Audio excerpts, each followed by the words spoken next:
Assalamualaikum warahmatullahi wabarakatuh. Selamat pagi anak-anak. Kembali lagi dengan Bapak Apri di sini di pembelajaran matematika kita di pertemuan kita yang ketiga. Bagaimana kabarnya? Bapak harap semuanya baik-baik saja ya. Jadi pada pertemuan kali ini kita masih tetap membahas mengenai bilangan bulat dan pecahan. Hari ini kita hanya membahas tentang bilangan bulat.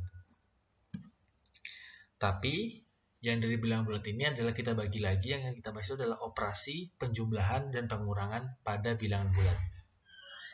Oke anak-anak, baik kita lanjutkan ya. Nah, di sini ada operasi hitung pada bilangan bulat. Operasi hitung bilangan bulat terdiri dari operasi penjumlahan, pengurangan, perkalian, dan pembagian. Jadi ada 4 operasi hitung ya anak-anak ya. Tapi supaya kita fokus dan tidak terlalu banyak yang dibahas hari ini, kita untuk hari ini hanya mempelajari mengenai penjumlahan dan juga pengurangan. Mengerti ya? Kita lanjutkan. Operasi penjumlahan dan pengurangan bilangan bulat itu meliputi, di sini pertama kita misalkan dulu, ada A dan B. A dan B ini meskipun dia huruf, sebenarnya ini adalah angka yang bebas, kalian gunakan berapa saja. Yang penting adalah anggota bilangan bulat. Kemarin kan Bapak sudah mengajarkan kepada kalian di mana anggota bilangan bulat itu ada negatif, 0, dan juga positif. Seperti itu ya. Di mana dengan A, di sini Bapak misalkannya terserah. Di sini Bapak misalkan A-nya itu 2, B-nya itu 1. Kalian boleh memisalkan berapa saja. Misal kalian pengen A-nya itu 3, Pak. Boleh. Lalu B-nya itu 2, Pak. Itu juga boleh. Begitu ya. Di sini Bapak misalkan A-nya itu 2, B-nya itu 1. Yang pertama, kita masuk ya. Di mana ada A ditambah B itu sama dengan B ditambah A. Contohnya itu 2 ditambah 1 itu sama dengan 1 ditambah 2. Kita kan tahu 2 tambah 1 itu kan sama 3. Gitu ya. Lalu 1 ditambah 2 juga 3. Jadi A ditambah B itu ya sama dengan B ditambah A. Begitu ya. Lanjut ke yang kedua itu ada A dikurangi B itu sama dengan A ditambah negatif B. Kita masuk ya ke contohnya. 2 dikurangi 1 itu kan 1. 2 ditambah negatif 1. Dimana ketika operasi penjumlahan dan pengurangan plus ketemu negatif, di sini jadinya adalah negatif. Jadi 2 dikurangi 1 sama dengan 2 dikurangi 1. Jawabannya 1. Lalu kita masuk lagi ke yang ketiga, itu negatif A ditambah negatif B sama dengan negatif dalam kurung A ditambah B. Contohnya negatif 2 ditambah negatif 1, dimana kalau ada negatif ditambahkan dengan negatif pasti hasilnya juga negatif. Jadi negatif 2 tambah negatif 1 itu negatif 3. Lalu yang kedua ini tanda negatifnya kita keluarkan dan kita kasih kurung, angkanya kita jumlahkan. 2 ditambah 1. Jadi di sini 3. Jadi di sini negatif 3. Jadi negatif A ditambah negatif B itu sama dengan negatif A ditambah B. Begitu ya. Lalu yang sifat keempat, bukan sifat, lalu contoh yang keempat itu ada A dikurangi negatif B. Itu sama dengan A ditambah B. Contohnya, di mana ada 2 dikurangi negatif 1. Kalian kan juga tahu jika kalau tadi yang di sini contohnya itu ada positif ketemu negatif itu negatif, negatif ketemu positif juga negatif. Tapi kalau negatif ketemu negatif itu adalah positif. Begitu juga dengan positif ketika ketemu dengan positif. Jadi 2 dikurangi negatif 1 itu sama dengan 2 ditambah 1, 3. Lalu di sini A tambah B juga 3. Seperti itu ya.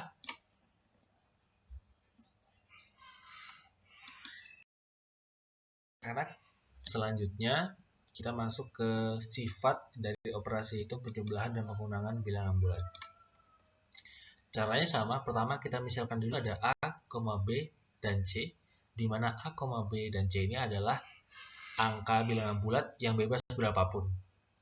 Di sini Bapak misalkan dengan A sama dengan 4, B sama dengan 8, C sama dengan 2.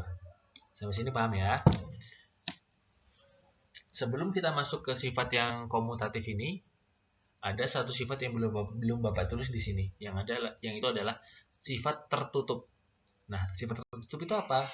Jadi sifat tertutup itu adalah jika bilangan bulat dioperasikan dengan bilangan bulat juga, itu hasilnya adalah tetap bilangan bulat. Begitu ya. Misalkan 1 ditambah dengan 2 sama dengan 3. Dimana 1 itu bilangan bulat, 2 juga bilangan bulat, ketika ditambahkan di dalam ini dioperasikan, itu sama dengan 3. 3 juga termasuk bilangan bulat. Itu yang dimaksud dengan sifat tertutup. Jadi, ketika bilangan bulat dioperasikan dengan bilangan bulat, hasilnya juga bilangan bulat. Itu adalah sifat tertutup. Begitu ya. Kita lanjut. Kita masuk ke sifat yang komutatif atau pertukaran.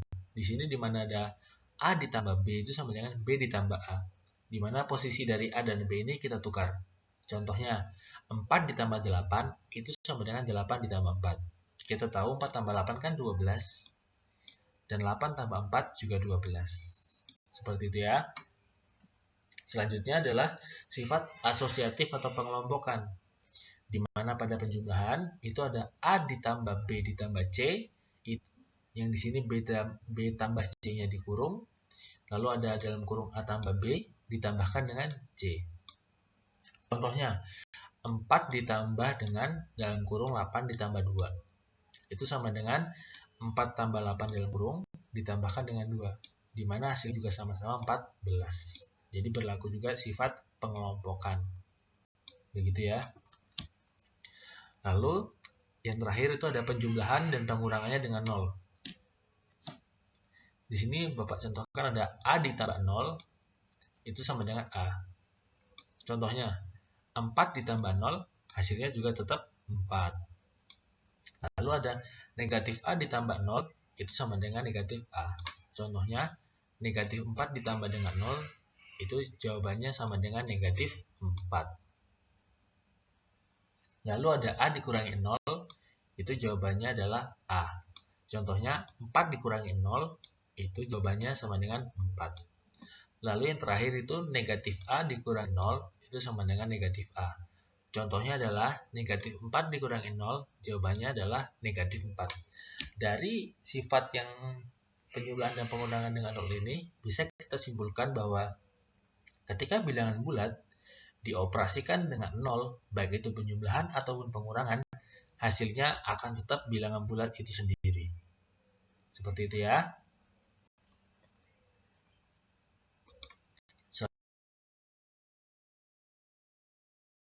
Soalnya seperti ini ya. Andi memiliki 10 buah kelereng, yang kemudian 6 dari kelereng tersebut diberikan Andi kepada Randy.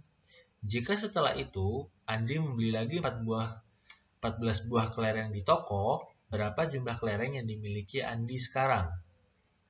Yang pertama kita tulis dulu apa yang kira-kira informasi yang kita ketahui. Yang pertama itu Andi punya 10 kelereng ternyata. Lalu ternyata Andi juga memberikan kelereng yang dia punya kepada Randy sebanyak 6 buah. Kemudian Andi membeli 14 buah kelereng lagi di toko. Yang ditanyakan adalah berapa jumlah kelereng yang dimiliki Andi sekarang. Dijawab di mana dari informasi yang kita tulis tadi bahwa Andi itu punya kelereng 10, kemudian dikurangi 6 karena diberikan kepada Andi, lalu ditambahkan 14 karena Andi kemudian membeli lagi di toko. Jadi 10 dikurangi 6 ditambahkan dengan 14. Di mana 10 kurangi 6 itu 4, ditambahkan dengan 14 itu 18. Jadi, banyak kelereng yang dimiliki oleh Andi sekarang adalah 14 buah. Seperti itu ya.